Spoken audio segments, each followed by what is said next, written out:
Olá, muito boa noite a você, assinante do Band Esportes. Começa nesta segunda-feira, véspera de feriado, mais uma edição do Magazine. A gente vai falar muito sobre esporte, sobre todos os esportes, até porque a gente teve um evento fantástico que o Band Esportes transmitiu no final de semana, que foi a corrida de Fórmula Indy, que mais uma vez monopolizou as atenções do público e da torcida aqui na cidade de São Paulo. Vamos falar muito do troféu Maria Lenk de natação, que garantiu a presença de mais atletas brasileiros em Londres, e também muito sobre futebol, até porque os campeonatos estaduais estão pegando fogo e muita gente disse que o campeonato regional não serve para nada, não vale nada. Essas pessoas realmente não merecem a minha consideração. Campeonatos estaduais fantásticos, sensacionais, finais eletrizantes em todos os estados do Brasil. Eu apresento agora os meus convidados que vão me ajudar a fazer o programa. Tudo bem, Arilson? Arilson Silva, treinador da Seleção Brasileira de Natação e também no Pinheiros. Que prazer tê-lo aqui. Bom, Marcelo, boa noite a todos. Obrigado pelo convite. Espero fazer uma boa participação no programa aqui. Em poucas linhas, como que você resumiria esse Maria Lenk? A gente teve a participação de muitos brasileiros, até alguns atletas de fora. Te surpreendeu o nível da natação brasileira? Está dentro do que você, como treinador da Seleção Brasileira, espera? Está dentro, sim. Acho que já mostrou uma grande evolução. A gente vai chegar com um time bem forte em Londres e ainda temos mais uma seletiva para complementar a nossa seleção, mas eu acredito que a gente vai ter uma campanha, a melhor campanha do Brasil em Olimpíadas. Apresento também a Bárbara Gância, nossa convidada ilustre de todas as segundas-feiras, mais uma vez sorrindo de orelha a orelha, até porque o time dela faturou o São Paulo ontem e chegou mais uma vez, pela quarta vez seguida, a decisão do Campeonato Paulista. Tudo bem, Bárbara? Tá bem o Santos, né? Pois é, boa noite. Eu queria comemorar aqui os 4-0 do Santos contra o São Paulo. Foi 4-0, né, o placar? Sua televisão é diferente da minha, então. Não, mas deveria ter sido 4-0, porque teve um gol do São Paulo que não valeu e teve um gol do Santos que foi anulado, né? Então foi 4-0. Eu queria dizer boa noite aqui. Eu posso dizer boa noite? Boa noite, Renata Saporito. Boa noite. Boa noite a você. Boa noite a todo mundo. É toda uma felicidade aqui. Eu ia vir com uma camisa turquesa, porque agora é a cor do Santos, você sabe, né? É também para homenagear o Pinheiros aí. Tem um pouco da água Tem um também. pouco da água e tal. Mas eu queria vir com uma camisa turquesa, mas eu vi que eu não tinha um modelito mais invernal nessa cor. Mas eu queria... Boa noite, Renata Saporito. Algum tipo de provocação, Bárbara? Nada. Não entendo isso dessa forma, né? Imagina, somos todos aqui muito profissionais, aliás, como todo jornalista de futebol e jornalista esportivo, que ninguém torce pra nada, todo mundo tem uma isenção, ninguém tem assim, a toda a prova, ninguém tem seus favoritos e todo mundo exerce a profissão, assim, desprovido de coração. Não é verdade? Eu, ao menos, assumo. Pronto. Neymar até o fim. O Celso Miranda eu sei que assume o time pelo qual torce, né, Celso? Eu sou corintiano e, olha, depois dessa apresentação da Bárbara, tem que vir no 2 no banco, né? Porque a gente faz as apresentações do mundo da televisão de um jeito bastante... talvez o termo certo para o 2 no banco seria escancarado, né? Mostrando cabos, microfones, tendências, dificuldades, né, e escatologias à parte. Eu acho que a sua participação viria a ser muito boa. Pois mas eu já fui no banco de vocês e vocês... Eu lembro. Mas você umas 3, 4 vezes. Mas você tem que vir mais vezes, porque essa visão dos jornalistas é algo que a gente tem que dividir mais vezes com a cidade. Pois é, porque é de uma isenção normalmente, né? Normalmente, mas eu diria que não é só no meio esportivo, não. Não, em política, em qualquer coisa, é sempre um eufemismo assim, muito equilibrado, nós somos, né, todos muito equilibrados, mas em todo caso a gente não pode. Eu acho que dá para você falar do seu time e dá para você exercer a profissão também. Tem gente que declara, tem gente que não declara. Isso cabe à pessoa. Tem jornalista que gosta de declarar, tem outros que acham que vão sofrer perseguição se declararem, mas eu acho que aqui nós somos todos assumidos. Aqui não tem ninguém no armário aqui dentro. Aqui está todo mundo fora do armário. Aqui estamos todos fora do armário. Eu estou fora do armário. A Renata Saporito já se declarou São Paulina. Nunca escondi. Então, por isso não tem problema com isso, não me importa. Eu acho que todo mundo tem o direito de ser. Lógico. Foi uma provocação pública. Celso, ontem a gente teve mais uma edição da Itaipava São Paulo Indy 300 Nestlé e pelo terceiro ano consecutivo aqui em São Paulo. E felizmente uma corrida sem sustos, né? Ao contrário da corrida do ano passado que teve que terminar na segunda-feira. Já dá para a gente vislumbrar o Will Power como grande favorito ao título ou ainda é muito cedo? Olha, é cedo porque ele já começou 2 vezes assim, né? 2 outros anos ele já começou também disparado, indo bem e tal, aí depois... Ladeira abaixo? Declinava, ladeira abaixo, principalmente quando começavam os ovais. O que é diferente nesse ano é que nós temos menos provas em circuitos ovais, isso pode favorecer a ele. Então, mas ele nesse tipo de circuito, ele declarou uma coisa muito interessante logo na quinta-feira, na primeira entrevista, dizendo o seguinte, que o negócio dele é andar em circuitos de rua, porque ele gosta de acelerar entre muros. Isso...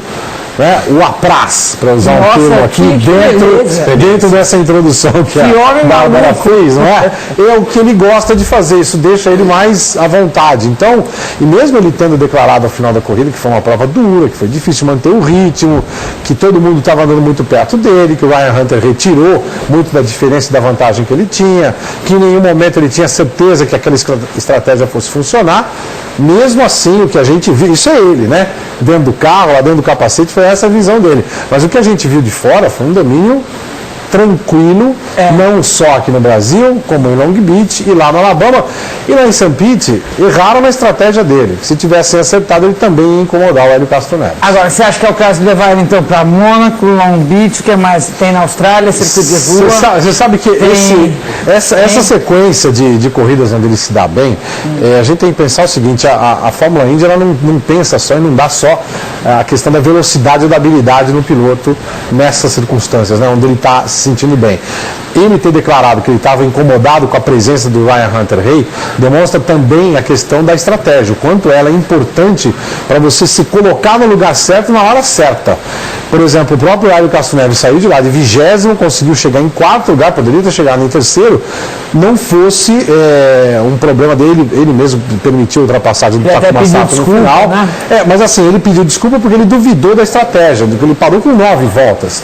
Então a estratégia na Indy é muito importante. Agora, por isso esse medo do Will Power com relação à sequência do campeonato. A estrategista do Rubinho já foi mandada embora ou ainda não? Não, só para você ter uma ideia, ele estreou um engenheiro novo nessa prova. Eles estão contratando gente. É o seguinte, vamos ser claros aqui com a brincadeira. Existem 2 modelos de negócio na Fórmula Indy e no automobilismo hoje em dia. O modelo de negócio, que é o dono da equipe, vai lá, contrata seus patrocinadores, monta o seu esquema e contrata o piloto para pilotar para ele. Ele conseguiu o patrocínio. E tem um outro modelo. O piloto tem o patrocínio e contrata os serviços da equipe. Né? O Rubinho, o Tony e a Bia estão no modelo de contratar a equipe para prestarem serviço para eles. Então eles têm todo o direito de chegar e dizer, esse cara não errou, não quero mais. Esse aqui não, eu quero... A KV é uma equipe desse segundo modelo de negócio. Eles são contratados pelos 3 pilotos para prestar serviço e dar um bom resultado. Quer dizer, o Tony é sócio do Rubinho, é isso? Não, não é sócio. Eles falaram, vamos chegou lá, chegou lá, quero ir nesse aqui. É como você contratar um barco para fazer uma viagem. A KV é uma equipe de aluguel? Não só ela. As únicas 2 equipes que não têm esse modelo de negócio são a Chip Ganassi e Penske. As outras todas se abrem para negócio. Estamos abertos para... Vamos lá. Agora, é diferente de outras equipes da Fórmula 1, por exemplo? Force Indy, será que é diferente? Será que é diferente na Williams agora? Não é. É diferente na Stock Car. A Lotus, você viu que o Colin Chapman reviveu, Peter Moore, eles voltaram os espectros dele e tem uma Lotus lá agora na Fórmula 1. E você viu e como é que era na Lotus nos anos 70? Se alguns pilotos não contratavam a Lotus e compravam carros dela para correr na Fórmula 1. E na Fórmula 2 e na Fórmula 3, ou seja, são modelos de negócio que existem. Você podia contratar um carro da Lotus para ir correr em Indianápolis. Exato. Né? Muita gente fazia isso. Então, assim, não é. O que eu estou falando aqui não estou descobrindo nenhum ovo, não tem ovo de Colombo, não tem novidade nenhuma. É que esses pilotos, especificamente, quando você falou dessa história da estratégia do Rubinho, ele, o Tony Canaan, a Bia Figueiredo, quando forem correr, eles têm todo o direito de ir no mercado e contratar o que tem de melhor. Lógico que quem tem o patrocinador e sai no mercado antes, contratando para trabalhar para ele, vai ter mais poder. Por isso, pensa que Chip Ganassi tem a estrutura que tem, são as favoritas. Esse estrategista é tão importante quanto, digamos, o CAD no golfe, é isso? Olha, eu diria que o Rubinho até falou, o Rubinho chegou a declarar que é 30% do resultado é a estratégia da equipe. Se é 30% do resultado da estratégia da equipe, mais o fato de você ter contratado aquela equipe para te prestar um serviço, quer dizer, você imagina o quanto esse diálogo, essa troca de informação é importante para o resultado final. Por isso que a gente vê, quem é que está dominando o campeonato? A equipe Penske, porque ela treinou antes. E tem outro detalhezinho interessante aí, a Tross também, que é o seguinte, quem é que é o dono do projeto do motor da Chevrolet, o motor turbo Chevrolet, que está dominando o campeonato? Quem é o capitão da ideia? Roger Penske. Ele é um dos investidores na Ilmor, que fez o motor e contratado foi pela Chevrolet para colocar o nome, isso, para colocar o nome Chevrolet no motor, projetado, criado, mantido, revisado pela Ilmor. Podia ter chamado de Lotus também. Do mesmo jeito que o motor antigo da Honda era Ilmor. O motor 3.5 que estava aí, que dominou e que fez tudo. Né? Feito lá na Inglaterra, não no Japão. Exato, era revisado, por exemplo, o motor antigo era revisado na Califórnia pela Honda, com assessoria da Ilmor, mas o projeto era todo Ilmor. Tanto que a Honda está tendo uma certa dificuldade nesse momento, que ela volta a fazer o motor do zero. E dá para fazer um motor chamado Neymar, por exemplo? Dá, se você pagar. Se você pagar. Dá para fazer um motor aí. Se você botar o nome, pagar para botar o nome, pode ser qualquer coisa. O Lotus, não é Lotus o motor da Lotus? Lotus. Então, Lotus. Quem está fazendo esse motor? Deve ser Lotus daquela indiana, sabe? Aquela edição de Lotus. A gente está tendo uma aula aqui de automobilismo com a Bárbara e com o Celso. A gente vai falar muito sobre Fórmula 1 daqui a pouco, mas eu preciso falar sobre basquete, até porque o basquete brasileiro já sabe o que vai ter que enfrentar, né, pela frente. Em direção, na tentativa, né, de ter a honra de conquistar uma medalha olímpica em Londres. O sorteio aconteceu no Rio de Janeiro nesta manhã, sede dos Jogos Olímpicos de 2016, e contou com a presença ilustre de grandes ídolos do esporte do basquete brasileiro, como a Magic Paula, a Rainha Hortência e o Mão Santa, o Oscar. O torneio olímpico de basquete conta com 12 seleções divididas em 2 grupos. Os 4 melhores vão passar para a fase final de mata-mata, né? As meninas do Brasil estão no grupo B da anfitriã Grã-Bretanha, junto com as australianas e as gigantes russas. A Hortência não queria nada que o Brasil enfrentasse a Rússia, né? Mas não adiantou muito. Agora vão ter que esperar também por 2 seleções que vão vir do pré-olímpico mundial. Já no masculino, a seleção comandada pelo Rubem Manhano também está no grupo B, junto com os donos da casa, e vai encarar a Espanha, que é a atual vice-campeã olímpica, além da China, da Austrália e de uma equipe que vai vir do torneio pré-olímpico. Acho que em termos olímpicos a gente não tem muito o que esperar, né? Tá aqui o Arilson, que pode conversar muito com a gente, embora a especialidade dele seja a natação. Acho que na Olimpíada estão sempre os melhores, né? Evidentemente que às vezes é bom você fugir dos Estados Unidos, principalmente se você tiver que enfrentar uma seleção americana no basquete, numa fase de quartas de final, que é muito provavelmente você vai voltar para casa mais cedo. Mas acho que nessa questão olímpica, o que vier pela frente a gente tem que encarar, né, Arilson? Pensando em medalha olímpica ou em ser campeão olímpico, não dá para escolher adversário, ainda mais num torneio desse com 12 equipes só, você vai acabar tendo que enfrentar alguém grande. Para você ser campeão olímpico, você também vai ter que ganhar de alguém muito grande. Então, chega num torneio que não importa em qual momento isso vai ter que acontecer. Se vai ser na primeira fase, se vai ser na fase de mata-mata, numa semifinal, vai ter que ganhar de alguém importante para poder conquistar a medalha. Eu só lembro, né, que principalmente no torneio masculino, a seleção brasileira vai enfrentar a Austrália na primeira partida. Vai ser um compromisso muito difícil. A Austrália, que vem sendo uma pedrinha no sapato da seleção brasileira. O Brasil tem tido sérias dificuldades no torneio masculino, ou melhor, entre os homens, para bater a seleção da Austrália.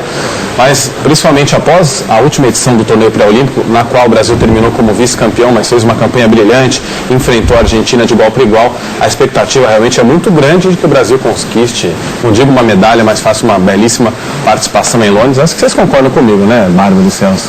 Olha, medalha. Olha, eu acho que a questão olímpica é o seguinte, a gente adora a Olimpíada como festa, como exibição de esporte, de qualidade e tudo mais, mas a gente não pode, como jornalistas especializados ou não, esperar qualquer outra coisa dos atletas brasileiros do que ir lá. Porque é o seguinte, se a gente observar o que é feito pelo esporte no Brasil, qualquer coisa além de uma vaga para a Olimpíada já é demais. Não, mas nem porque não se apoia. Nem entre as mulheres, porque as mulheres já têm medalhas olímpicas, são campeãs mundiais. Não, a gente tem, mas assim, o que nós fazemos efetivamente, até enquanto comunicadores, mídia, o que a gente dá de basquete? Nada. Muito pouco. Né? O que a gente mostra de natação? A gente até aqui no Magazine tem uma preocupação editorial, e até isso tem a ver muito com o Grupo Bandeirantes, de dar espaço para os outros esportes, diversificar, mostrar patrocinadores. Aqui a gente não pede para o convidado vir sem boné, com a camiseta, Não, tudo vem discreto, tudo esconde escrito, tudo. olha lá. Não, sempre ter o verdadeiro patrocinador. Só que nós somos, e eu posso dizer nós, que estou aqui desde 2004, a gente é exceção. Né? A maior parte dos meios de comunicação faz de tudo para tesourar, acho que esse é o termo, para tesourar os patrocinadores. Agora, como é que pode a gente, com essa atitude de comunidade brasileira, como é que a gente pode esperar alguma coisa que simplesmente ir lá e balançar a bandeirinha, desfilar e cantar o hino? É só isso, gente. Resultado, sinceramente, eu sei que a discussão válida por conta de técnicas, né, das pessoas, dos ídolos de cada esporte, mas eu acho que a gente não deve esperar nada além de uma boa participação. Só contar uma historinha para vocês. Na semana passada eu fui convidado para o lançamento de um livro no consulado da África do Sul, estava dando uma festa, uma recepção, no dia que chamava Freedom Day, que é o dia que comemora, esse ano comemorou os 18 anos da eleição do Mandela, e eles estão lançando um livro sobre as experiências da África do Sul na construção da Copa, no design, chama Design Thinking, é um movimento novo aí que incorpora historiadores, urbanistas, engenheiros, todo mundo junto para pensar o legado a ser deixado com o que a gente está, com a experiência da Copa. Esse livro foi traduzido, ele é metade em inglês, metade em português, até custa uma fortuna, que eu morri lá com uma fortuna, mas tudo bem. Você comprou? Claro que eu comprei. Pode fazer um xerox? É claro que eu comprei, eu empresto. Gente, o consulado da África do Sul, cônsul presidente, não tinha um jornalista brasileiro, não tinha uma autoridade municipal, uma autoridade federal, uma autoridade do governo do estado de São Paulo. Não tinha ninguém lá para colaborar, para aprender.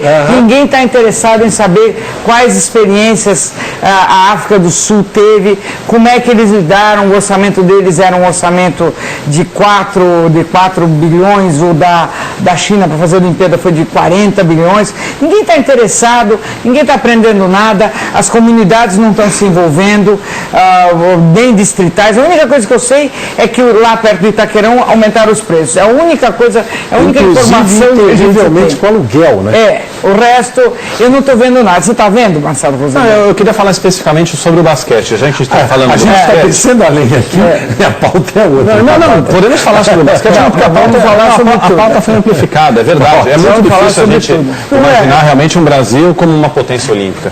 Isso é fato, né? Eu não vou chegar aqui e vou ficar sozinho defendendo o indefensável. Não tem realmente a menor condição. Mas, por exemplo, em relação ao basquete masculino, a CBB trouxe um técnico de ponta, de renome, que é o Manhano. Não é um técnico barato. Renovaram agora o contrato do Manhano, porque o contrato dele venceria. Renovaram, ele vai disputar realmente a Olimpíada pelo Brasil. Ele é um treinador com vastíssima experiência. Foi campeão olímpico, já esteve aqui com a gente, foi campeão olímpico, foi campeão mundial pela Argentina. Viaja o Brasil inteiro acompanhando categorias de base da seleção brasileira, sub-15, sub-17. O Manhano já foi para o Acre ver jogo de basquete, já viajou o Norte, o Nordeste, está fazendo um trabalho. Bom. Não, porque o Acre é muito distante, nada contra o Acre, pelo amor de Deus. Não, mas é longe. Você saindo de São Paulo para atravessar o Acre, é quase um dia de viagem, com 10 escalas. Você chega quase no Polo Norte. Exatamente. E eu sinto hoje o basquete brasileiro, se não profissionalizado, eu sinto o basquete brasileiro forte. Eu sinto o basquete brasileiro um nível de respeito que não tinha. Crescendo, mas não o suficiente. Não a ponto de disputar uma medalha em termos do time masculino. O feminino, eu acredito que tem a chance de lutar por uma medalha. Não digo de ouro, mas de lutar por uma medalha, sim. Eu vejo hoje em dia o basquete masculino mais forte que o feminino, por tudo que vem acontecendo. 16 anos depois, volta a disputar uma Olimpíada, ele vai levar os atletas que jogam na NBA, o Varejão, o Leandrinho, o Nenê, enfim, não sei, posso estar enganada, mas eu acho que o basquete masculino não vai para a Olimpíada para passear de maneira alguma, assim como a natação, como o judô, a vôlei de praia. Eu não quero dizer nunca que eles vão para passear. O que eu estou dizendo é o seguinte, que não podemos esperar nada além de participar. Porque já é heróico. Já é heróico. A gente tem o Leandrinho, tem o Nenê, né, que começou em basquete lá no interior, o Leandrinho, né, na periferia de São Paulo.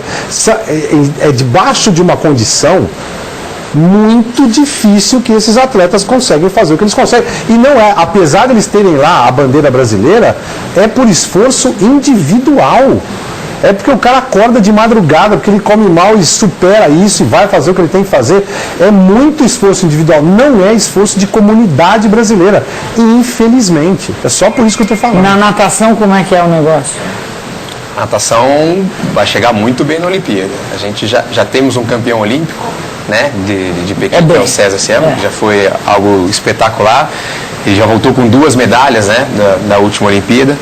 E agora a gente está chegando com alguns atletas muito bem ranqueados, né? Não só esse ano, mas também de alguns anos anteriores. Os atletas que estão indo representar a natação do Brasil agora, eles chegam já com medalhas em campeonatos mundiais e muito bem ranqueados. Então, com uma vasta experiência também, já enfrentou todos esses atletas aí. E então acho que a gente vai chegar a uma condição boa para disputar medalha, para colocar um número de finais forte. E estando na final você pode fazer qualquer coisa. Eu não duvido de nenhum atleta, mas concordo com o que você está falando do heroísmo dos atletas brasileiros, né? Que a gente não tem uma política esportiva, e isso eu concordo com você também. Mas quem vai chegar lá, eu não duvido do potencial de nenhum atleta, especialmente o atleta brasileiro. Até porque esse ambiente se provou mais difícil, mais árido possível para você ter atleta chegando lá. Quem chega lá, a gente já aplaude, né? Ele passou por uma dificuldade tão grande que realmente, é como você falou, mas, tem assim, toda a condição de mudar para frente. Exato. Eu não sei se você entendeu o que eu quis dizer. Eu quis dizer também em relação ao COB, que disse que espera do Brasil o mesmo número de medalhas em Pequim. Como é que você pode ter uma mentalidade dessa se daqui a 4 anos você tem uma Olimpíada aqui no Brasil? Então eu acho que a mentalidade tem que começar a mudar, de você pensar, entendeu? Em ganhar mais, em ter mais, em construir mais, porque falta muito pouco. Entendeu? É nesse sentido que eu digo que a gente tem que começar a achar que as coisas vão acontecer, porque senão não vai dar nada. Eu acho assim, por exemplo, você falou do técnico da seleção de basquete lá no Acre para ver um jogo. Ele vai ao Acre porque ele primeiro foi convidado, segundo porque tem basquete lá, né? É uma surpresa para ele, que legal. Então alguém do basquete, da comunidade do basquete, está organizando alguma coisa lá, nesse lugar, para ser suficientemente importante para tirar o técnico da seleção brasileira para ir para lá para ver. Isso é um esforço isolado ou isso é um esforço de todas as federações da Confederação de Basquete para fazer com que isso aconteça? Essa é a minha questão. Isso para mim isso não acontece. Eu acho que é da Confederação. Os últimos 2 ministros de esportes, o que aconteceu com cada um deles? Nossa. Foram demitidos por algum probleminha que deu lá. Coisa pouca. Foi. Então me parece que não há realmente uma política estabelecida, assim, não é? A gente coisa. Por isso que a gente tem que. Eu falo isso, que é para todos nós aqui, e principalmente quem é o assinante do Band Esportes, para perceber esse tipo de iniciativa em volta e com o espírito de comunidade apoiar. Não para fazer super atletas ou novos heróis, mas para inserir o esporte na educação da comunidade. Claro. Porque aí sim, daqui a 1, 2, 3 Olimpíadas, aí a gente vai ter uma base forte. Os Estados Unidos estão vivendo para a próxima Olimpíada uma baita crise de quê? De investimento. Porque as empresas que investem no esporte lá não são em nenhuma forma apoiadas pelo poder público. O poder público não bota dinheiro no esporte. Lá quem bota dinheiro no esporte é a comunidade. O Brasil não faz isso. Quando a gente reclama do governo, que tem um cara que passa a mão, que não sei o quê. Mas não há um espírito de comunidade. Opa, a Olimpíada vai ser aqui. O que essa empresa pode ajudar? Como é que ela pode... Não tem isso. A gente tem um caso muito esporádico, a gente tem alguns casos esporádicos e pontuais pelo Brasil. Eu tive a felicidade de acompanhar um, inclusive a gente produziu um documentário que vai ao ar na próxima segunda-feira aqui pelo Band Esportes, na cidade de Toledo, no Paraná, onde há um centro de excelência de ginástica rítmica. Sim. Com 50 atletas de alto nível, evidentemente que não na mesma altura de atletas russas ou ucranianas, mas atletas que podem ter um potencial muito bom e que daqui 4, 8, 10 anos vão poder estar ombreadas a atletas de alto nível da Europa. Patrocinado pela SADI e pelo SESI. É um projeto amplo com apoio da Prefeitura. E mais um projeto que chama Atleta do Futuro, no qual mais de 1.000 meninas praticam esporte. Agora vocês imaginem, numa cidade com 100 mil habitantes, nós temos 1.000 crianças, 1.000 meninas que praticam ginástica rítmica. Se nós tivermos uma que seja fantástica, que saia realmente desse caldo, a gente já vai ter uma atleta de alto nível. Não é um investimento fácil de ser feito, Mas a partir do momento que há determinação, há vontade, não só da iniciativa privada, como também do poder público, as coisas realmente acabam se moldando de uma maneira suficientemente interessante para que a gente possa ter atletas de alto nível. Sem dúvida alguma. Certo? Agora eu preciso falar de natação. Eu gosto do seu otimismo, eu acho que a gente tem que compartilhar um pouco do seu otimismo. Olha que camisa linda, Bárbara. Você que adora se vestir bem. Muito linda essa camisa. Do Pinheiros, essa Você camisa tá que dando presente? o Arilson. Não, Alisson, tem quantas aí? Belíssima do Esporte Clube Eu não Pinheiros, estava preparado para isso. que é o clube que ele treina, assim como também treina a seleção brasileira, e a gente vai estar dando essa camisa para você, assinante. O primeiro assinante que disser o seguinte: quantos atletas brasileiros garantiram vaga para Londres no Troféu Maria Lenk, que acabou no último sábado no Rio de Janeiro, e o nome desses 3 assinantes. Mande o seu e-mail para alvivo@bandesportes.com.br. Google it! Manda um Mais Google rápido, aí, hein? Não cara. adianta mandar 200, 300 que não tem sorteio não. É o mais rápido, vai ganhar essa belíssima Mas é uma camisa. pergunta assim tão fácil, tinha que ter Fácil. pegadinha. Fácil, do Esporte Clube Pinheiros, que o Arilson gentilmente nos ofereceu. Agora eu aciono a Renata Saporito, de cabeça inchada, porque o São Paulo perdeu, mas vai falar do Troféu Maria Lenk. O que? O São Paulo perdeu? Perdeu. De 4 a 0. quanto, Bárbara? 4 a 0. Ah, foi 4x0. Tá bom. 4 a 0. Então vamos lá. Mas teve um show de um garoto, né, que é o futuro do futebol brasileiro, então que ele continue jogando assim, que isso que importa agora. Vamos lá. Troféu Maria Lenk, neste domingo o Rio de Janeiro recebeu o último dia de provas desse troféu, né, dessa competição, e os bons resultados na tradicional competição do país. O Brasil garantiu mais 3 nadadores nos Jogos Olímpicos de Londres. Pouco mais de 3 meses para o início dos Jogos Olímpicos de Londres, o Troféu Maria Lenk definiu mais 3 classificados para a maior competição esportiva do planeta. Thales Cerdeira superou uma lesão na virilha e conquistou a vaga nos 200 metros peito. No último dia de torneio, Daniel Orcejovski fez a marca nos 100 metros costas também. Antes de olhar pro placar ali para arquibancada, já estava todo mundo vibrando. Aí que eu pensei, eu acho melhor olhar pro placar e ver o que está acontecendo, porque foi bom, né? Na versão feminina da prova, Fabiola Molina voltou a nadar abaixo do tempo estipulado e aos 36 anos repetiu o feito do ano passado, quando seu resultado foi anulado após uma suspensão por doping. Emoção compartilhada com o público e colegas. Acho que eu olhei na tela, eu vi um 0074, aí eu vi que eu tinha feito, e eu vi já o pessoal pulando também. A penúltima seletiva olímpica ainda ganhou um 4º novo nome. Na verdade, foi uma troca de posição na prova mais disputada da natação brasileira, os 100 metros peito. Felipe Lima recuperou a 2ª vaga e vai a Londres ao lado de Felipe França. João Gomes Júnior, que começou a competição como classificado, acabou saindo da lista. César Cielo fez os melhores tempos da carreira sem os trajes tecnológicos nos 50 metros borboleta e nos 50 metros livre, mas não gostou muito de seu desempenho nos 100 metros livre. Além dele, outros nomes como Thiago Pereira, Felipe França, Bruno Fratos, Henrique Rodrigues e Leonardo de Deus. Esperando mais ou menos, eu estou mirando o 21:30, que é o meu recorde olímpico de 2008, né? Então é um desafio bacana tentar fazer sem o maiô com o tempo que eu fiz na final olímpica. E o 50 boro foi melhor do que eu estava esperando, sinceramente. Foi bom, fiz aí 6 de cabeça agora, mas fiz alguns dos meus melhores tempos aqui. O 200 média foi o meu melhor, o 100 costas foi o meu melhor, o 200 costas foi bem perto, foi 10 centésimos, então assim, os meus melhores tempos foi no que foi até abaixo. 16 atletas estão garantidos até o momento, além do revezamento 4x100 livre, mas a lista ainda pode aumentar. Na 9ª e última seletiva brasileira para as Olimpíadas, a tentativa olímpica, as provas que ainda não têm as 2 vagas disponíveis ocupadas serão realizadas para quem ainda quiser tentar. A disputa acontece de 9 a 12 de maio, também no Rio de Janeiro.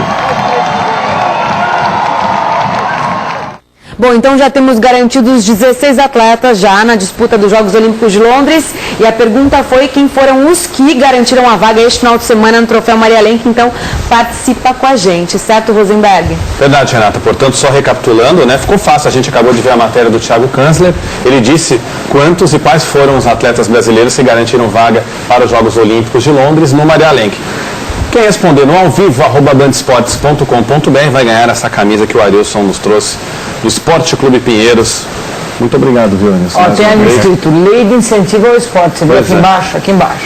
Estamos esperando Aqui, seus ó. e-mails. Lei de gente. incentivo ao esporte. Ali Dá embaixo. desconto do quê? Ali embaixo. Imposto de renda, Aqui o que nessa- é? Qual é que Tá é vendo? o incentivo? Aqui, ó. É, incentivo fiscal. Pras empresas. Incentivo É. fiscal para as empresas e para as renúncia pessoas fiscal. físicas também. Para as renúncia pessoas fiscal. físicas também. Pessoa física são 6% do esporte que desconta. Ou seja, a renúncia fiscal é o consumidor, é o cidadão brasileiro que está pagando, porque não está indo para o imposto. Isso. É a Daqueles gente que está... 34% que a gente paga no quilo do feijão, por exemplo, não tem nenhum... Não, eu sei, mas é um pouco... Eu Sabia acho que é 34%? Não, mas tudo bem, mas o Celso Imagina, Miranda, não, para você viver em sociedade, para fazer ela prosperar, você tem que incentivar tudo. Então, Só esse pouquinho. aqui o negócio ainda Só esse está pouquinho. em construção. Sabe aquele site em construção?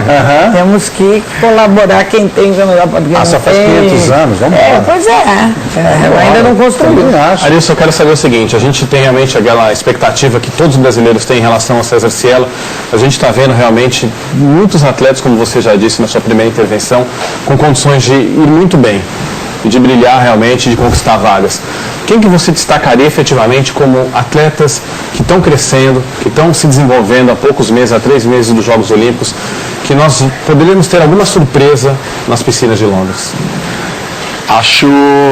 Vou puxar um pouco a sardinha para o meu lado, que são os atletas que eu treino, que são o Bruno Fratos, que o ano passado ficou em segundo, terminou o ano como o segundo melhor do mundo na prova de 50 livre. Ele classificou para o Campeonato Mundial com o primeiro tempo. E como era o primeiro campeonato mundial dele, sentiu um pouquinho, mas foi um grande aprendizado para ele.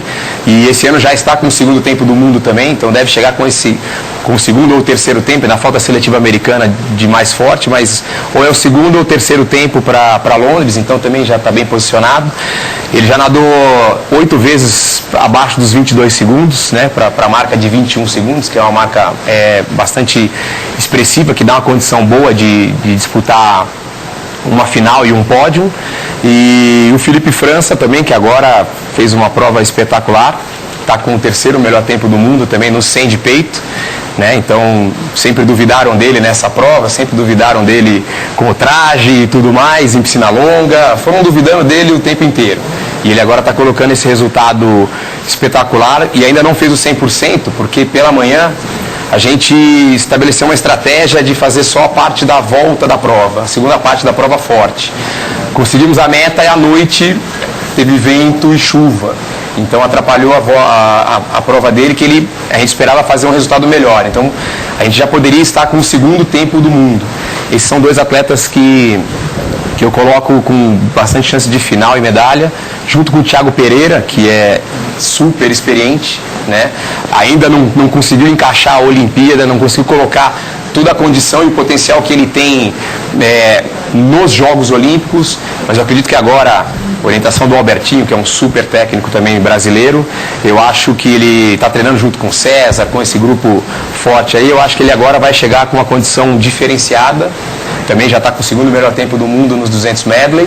Então, são os atletas que estão muito bem ranqueados, que a gente espera que vão chegar numa final em condições e com a experiência que eles já têm, das competições internacionais, a gente acha que pode chegar em medalha também. Esse preparo você veio vindo para eles estarem já nesse pico, nessa altura aqui, está tudo dentro do planejamento? Tudo dentro do planejamento. A gente precisava fazer uma boa seletiva agora, né? Mesmo porque ainda tinha disputa de vaga, mas a gente também já tinha intenção de classificar os atletas bem para Londres.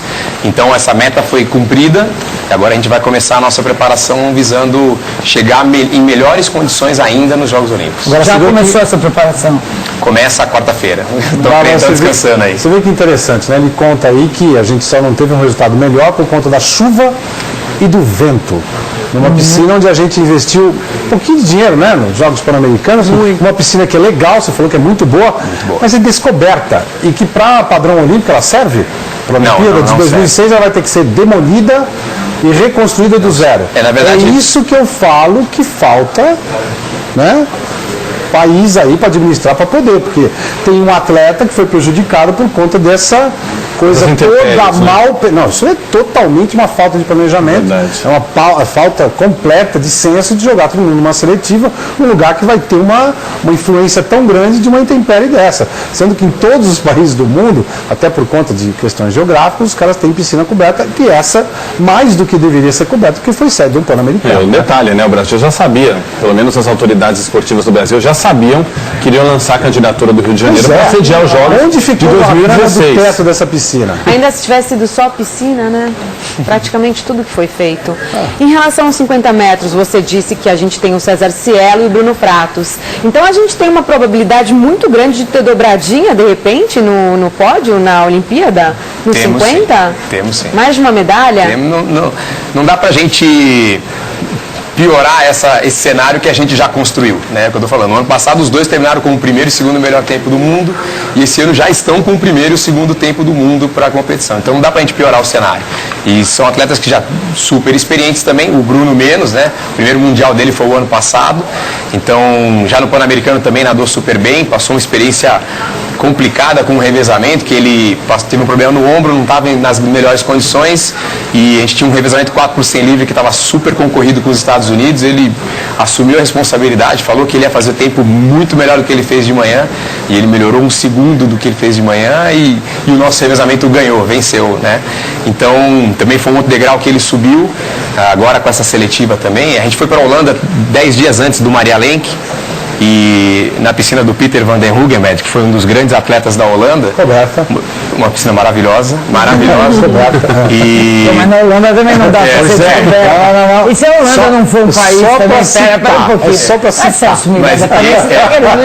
Ele foi lá, foi campeão holandês, era seletivo holandês, ele ganhou a prova lá, bateu o recorde do Peter van den Hoogenberg, né? Pode achar até um pouco antipático, né? Você vai na piscina dele e bate o recorde dele, mas a gente está treinando para isso, né? Novidade indigesto. Indigesto, mas ele fez um bom resultado, depois melhorou a marca agora no Maria Lenk, então não dá para piorar o cenário. Quais a gente são pode os esperar nossos uma dobradinha. Calcanhares e Aquiles?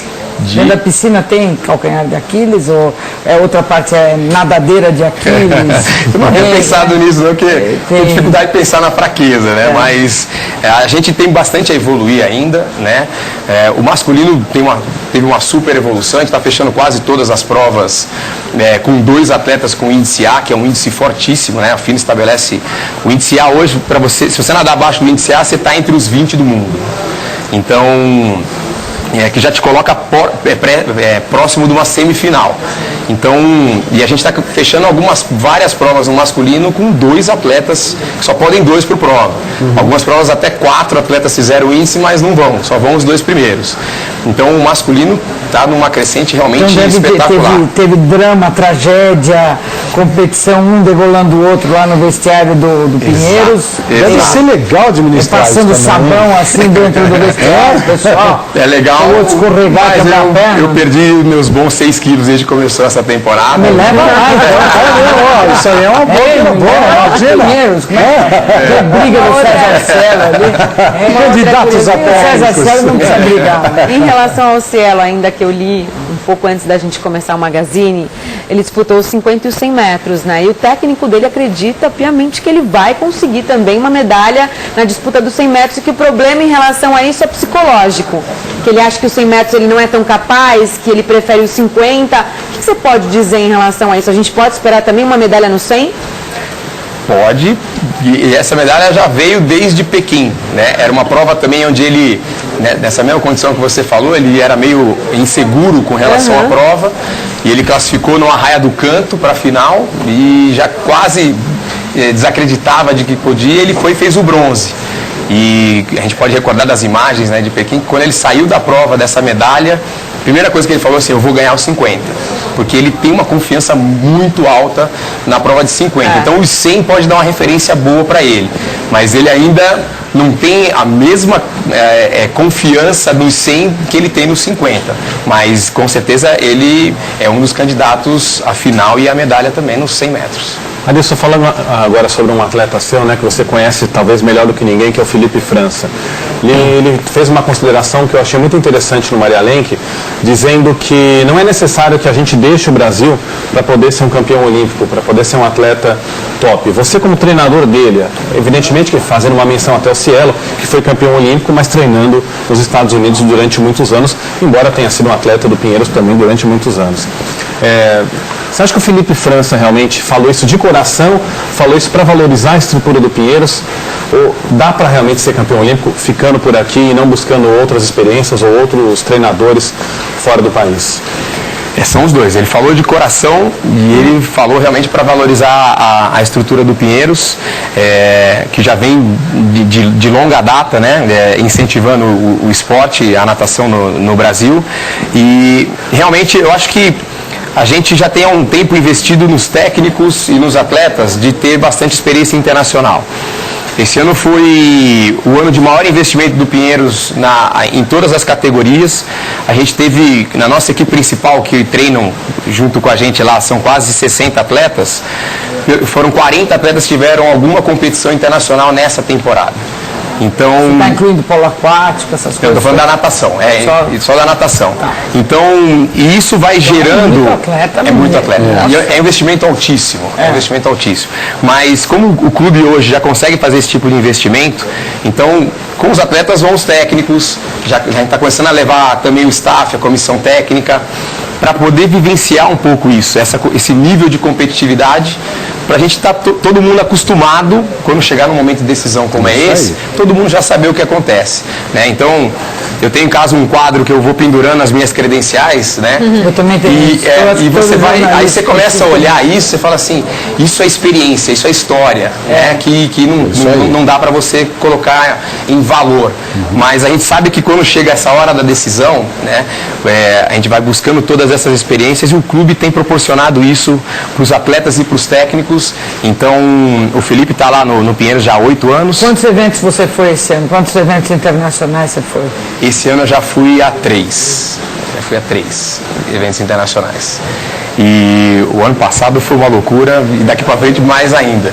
Mas é esse o caminho para eles conseguirem vislumbrar, né, ter ambição também, né, e saber que é possível. Acho que quem esteve do lado do César em Pequim, dentro do Cubo d'Água, e ouviu o hino nacional tocar lá dentro, ficou tocado e mudou alguma coisa na vida de todo mundo, né? Eu digo na minha, o Felipe estava lá também, né? Ele representou, conquistando uma vaga por 4 centésimos também, é algo impressionante.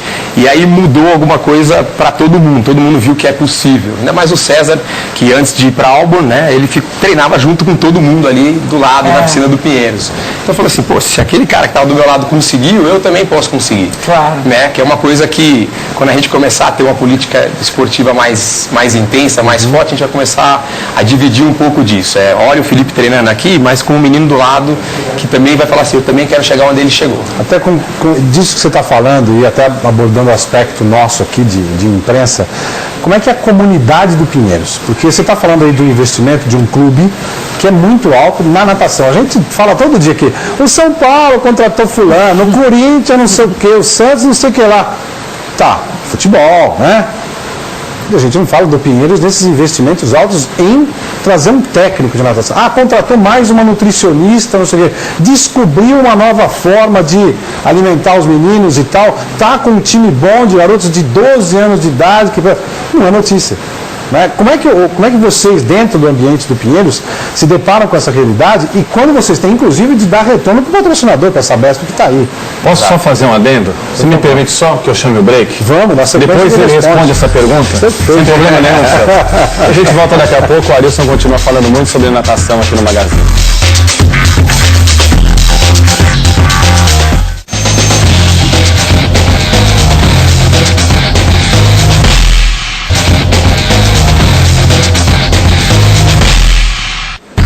Estamos de volta com o Magazine nessa segunda-feira e antes da gente sair para o break, O Celso Miranda estava fazendo uma pergunta para o Arilson. Peço que você refaça essa pergunta e que o Arilson responda. Essa questão do clube investir tanto em natação e ver esses outros clubes, né, que a gente sabe, investem tanto em futebol, que traz um retorno absurdo, cada vez maior, e eles investem tanto para trazer medalhas num esporte tão competitivo que a gente mal explora em televisão e outras mídias.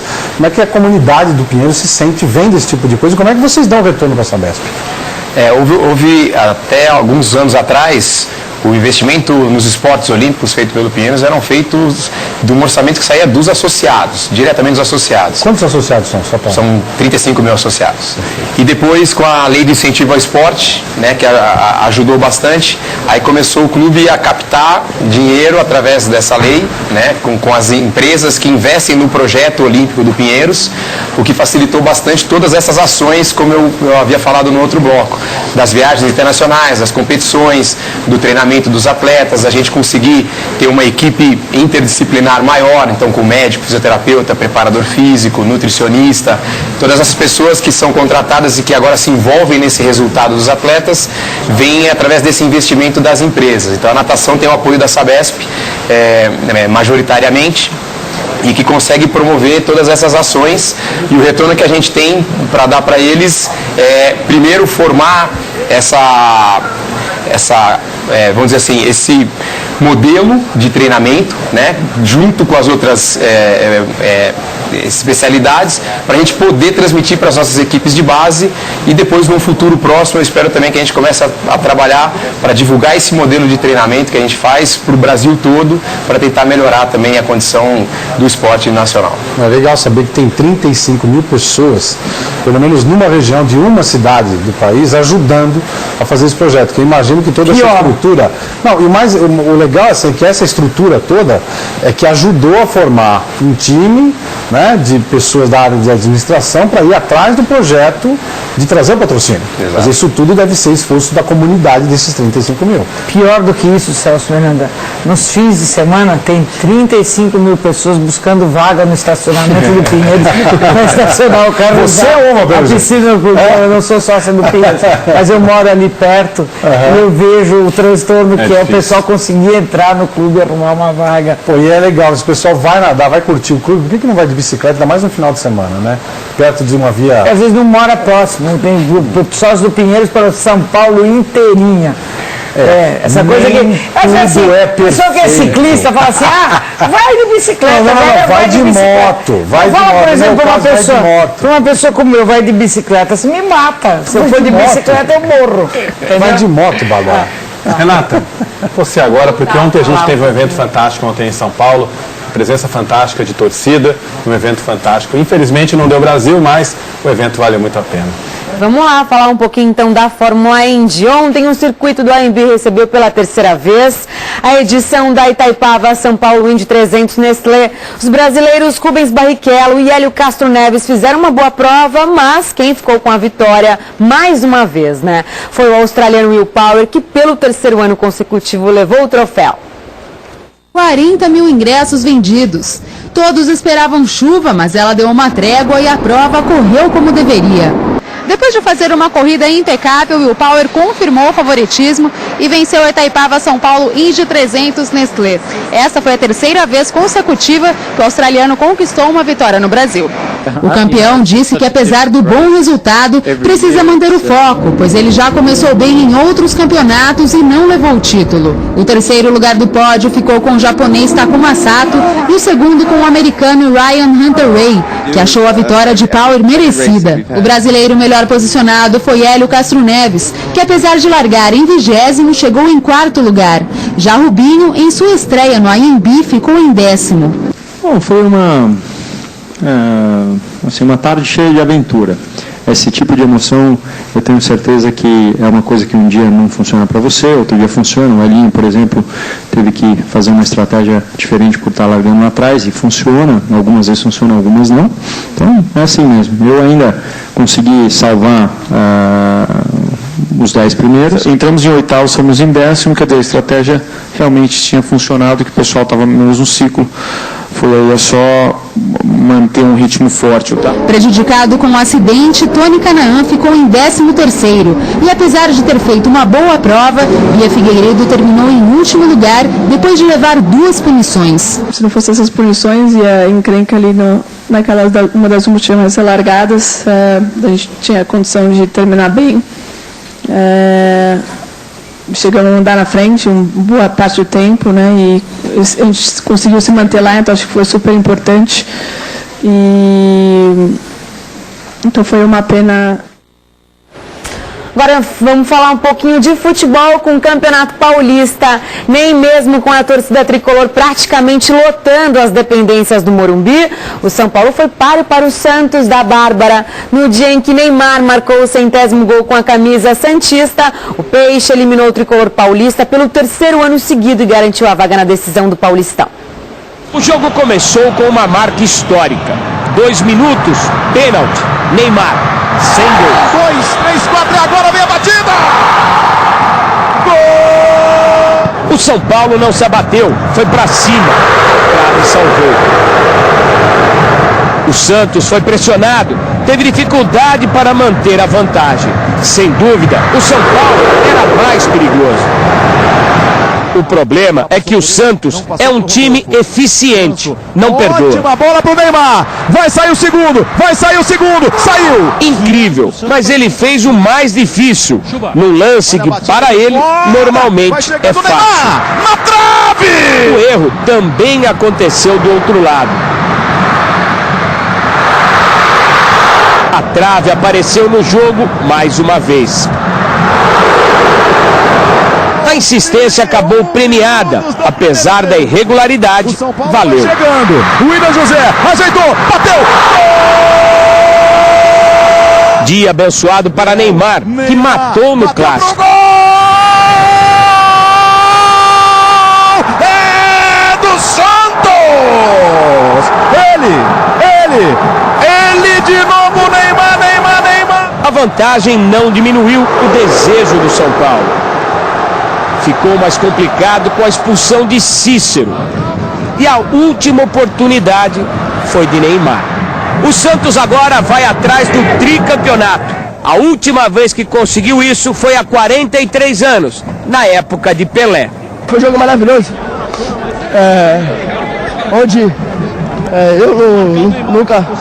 nunca sozinho, jamais estou fazendo história.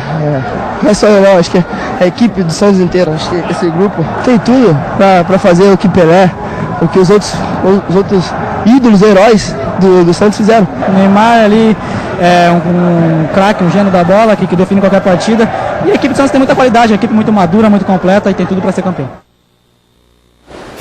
O outro finalista do Campeonato Paulista, daqui a pouquinho a gente vai falar, viu, Bárbara? Muito bom. Não, mas você precisa falar agora que você não tá aguentando.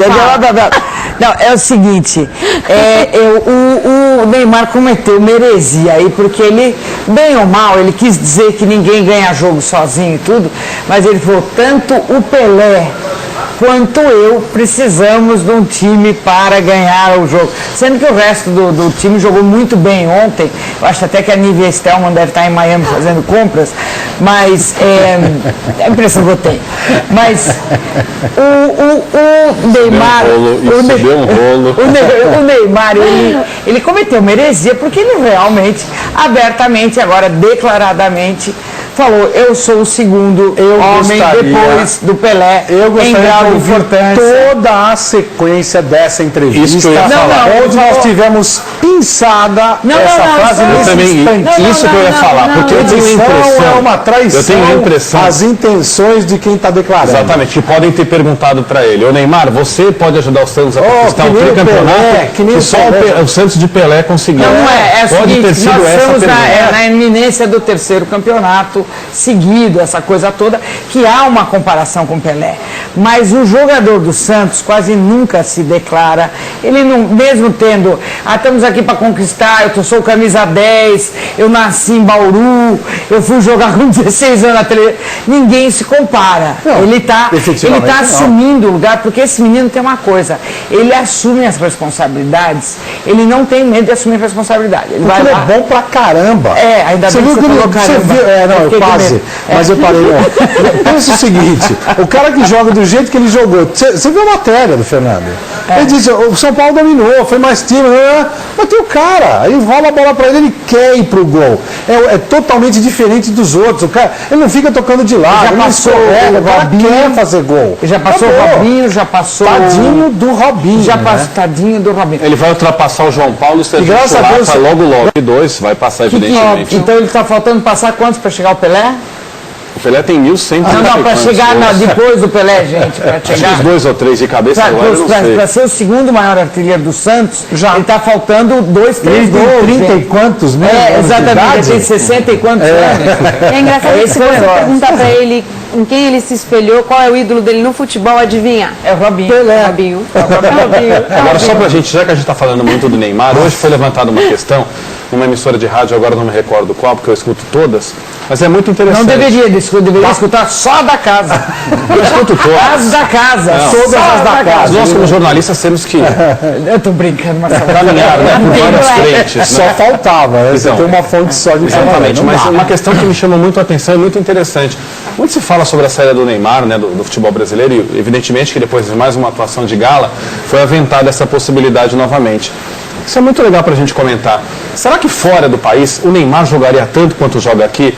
Foi comentado assim, nessa emissora de rádio, o Neymar só joga assim, porque está ficando muito fácil para ele jogar aqui, porque o nível do futebol brasileiro é muito baixo dos zagueiros brasileiros que atuam contra o Neymar. Será que fora do Brasil ele teria realmente o mesmo rendimento? Eu discordei desse jornalista que falou isso. Eu acho que o nível do futebol brasileiro não é um nível tão baixo assim. Eu acho que existe muito zagueiro brasileiro que dá de 10 em milhões de zagueiros espalhados pela Espanha, pela França, pela Itália, onde a gente só tem 2 times em cada país. Então eu discordo. Mas eu não sei o que você estava fazendo no dia 18 de dezembro, eu estava em último. Em Yokohama. Eu, porém, estava sentada na frente da televisão e eu tive um problema de disfunção estomacal, seguida de uma disfunção intestinal. Como eu vou descrever aqui para vocês? Só um negócio. Foi um negócio que não realmente, uma experiência espiritual quase, que foi ver que a gente não chegou aos pés do Barcelona. Então eu acho que, em parte, eu concordo sim que a gente precisa ver. Fora do país. Porque aqueles jogos que a gente vê da Champions League entre Real e Barcelona e tudo, precisa ver. Aí ele vai chegar, se ele for pro time do tal do argentino, como chama aquele duende argentino? Messi. Lionel? É que eu fiquei traumatizada. Depois, no dia 18 de dezembro, eu era Barcelona, nunca mais consegui ser. Nunca mais. Então, o que acontece? Ele vai chegar lá, vai estar o menino. No outro time, vai estar o Cristiano Ronaldo. Isso tudo precisa ver o que vai acontecer. E se o Pelé fosse jogar na Europa? Nos anos 60, ia demorar 2, 3 anos. Porque eu não concordo com isso. A Folha de São Paulo, ali na Folha até. Mas eu não concordo com nada do que saiu uma matéria sobre quem apanha mais desses grandes jogadores, Cristiano Ronaldo, Neymar, Messi. O Neymar apanha 3 vezes mais que todos eles. Então, como é que você para o Neymar hoje em dia? Dando pancada nele. Se ele for lá pra fora, ele vai apanhar muito menos, ou seja, ele vai poder jogar muito mais. Eu acho que ele vai jogar muito mais fora do que aqui. O Arilson está com a cabeça inchada, porque o time dele é o único time brasileiro que foi eliminado na primeira fase da Libertadores. É o Clube de Regatas do Flamengo, mas ele também quer falar sobre o Neymar. Não, e até deixa eu só fazer uma parte aqui, até em função dessa coisa do treinamento do pessoal da natação. Então, tem que ir para fora para ser bom, não sei o quê. Vocês estão provando que não é assim. Exato. Eu gosto muito da leitura que o Marcelo fez com relação ao campeonato italiano, que tem 2 times, o campeonato espanhol, que tem 2 times. Isso é bem interessante de ser avaliado. Porque uma coisa é você colocar o Neymar contra o Barcelona, que é um super time, contra o Real Madrid, que é outro super time. Outra coisa é você colocar o Neymar num campeonato espanhol. Eu acho que ele pode fazer um barulho enorme num campeonato espanhol, enorme num campeonato inglês, enorme num campeonato italiano. Até o Robinho. Porque são jogadores que se provaram ao longo do tempo medianos. Exato. Só isso. Kaká, Robinho é mediano. Agora é a mesma coisa quando a gente vê alguns atletas novos, quando eles migram para alguns centros de treinamento grandes. Isso também é bastante perigoso do lado afetivo, do lado emocional. Você nunca sabe qual vai ser o impacto disso. Esse menino está bem amparado nessa parte. Então, mas uma coisa é você estar em Santos com um super carro top aqui do Brasil. Outra coisa é você estar em Milão, outra coisa é você estar em Madrid, estar em Barcelona. É um impacto muito grande. Então, pode realmente mudar muito o parâmetro afetivo dele e emocional, que reflete diretamente na performance esportiva. Só esperar para ver, não tem como saber. Não, ele vai ser um dos maiores do mundo, a gente já sabe disso. Já é. Né? Não tem a menor dúvida quanto a isso. Agora, eu queria saber, o Kaká já voltou, já foi para São Paulo, porque eu acho que acabou ali também, falando em grandes do mundo. Pois é, será que ele também não saiu antes da hora? O Robinho não saiu antes da hora? Será que a gente não está... A gente exportou tanto craques, exportou para o Brasil. Não, exportou para o Brasil não. Para eles e para as famílias deles. A grana ficou para eles. Isso não trouxe absolutamente nada para o futebol brasileiro. Os caras foram exportados e lá ficaram.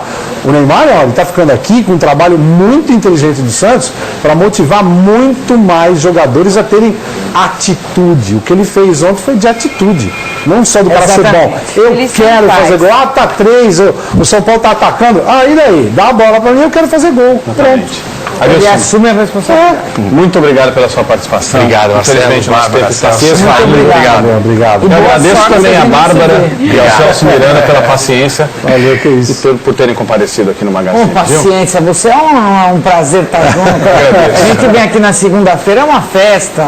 Quando que eu ia ter a oportunidade de conhecer ele, né? De passar umas horas agradáveis. Tirar um sarro da minha cara, né? Exato, começando. Pois é. Mas o Magazine não acabou, a gente volta daqui a pouco, depois do intervalo, com mais notícias para você. Até já.